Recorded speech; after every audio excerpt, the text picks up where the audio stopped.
My name is Billy Collins. I was born on West 30th Street in New York City.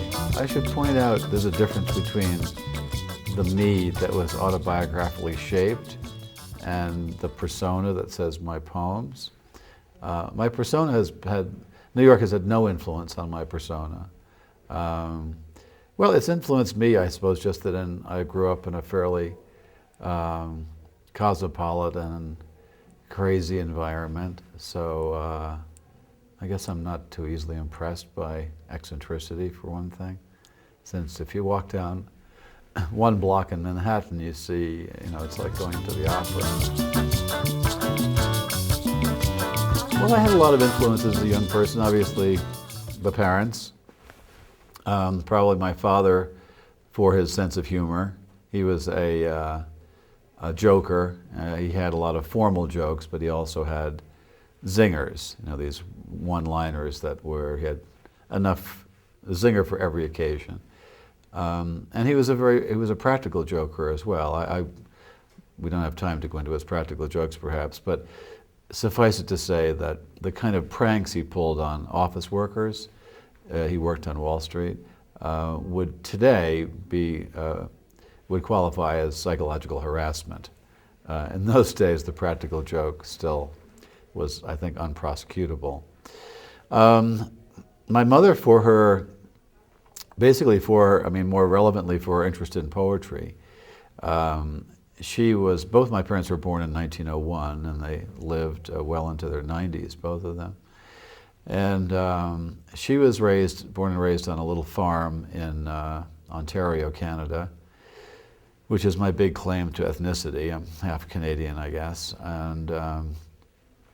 But as a child, she memorized lots of poetry, and that was the thing to do in those days. Memorization was not thought of as old hat or Little Red Schoolhouse.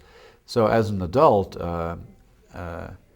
she was a storehouse of poetry and could produce lines of poetry for, just as my father had zingers for every occasion, she would have a few lines of poetry for every occasion. So poetry was in the air. It was in the house, and I was influenced by teachers, of course. But one thing about being influenced by teachers, I can remember, in terms of my poetry writing, a number of teachers who encouraged me to keep writing and seemed like a innocent thing to do at the time. But the teachers I really remember vividly were the 2 or 3 teachers who were very discouraging to me and very dismissive of my poetry, and were quick to tell me that it was nothing but a bunch of teenage hormonal overdrive or overspill.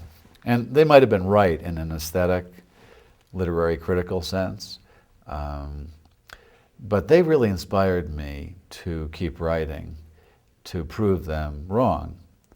And I know I have a much keener appetite for revenge than I do for approval.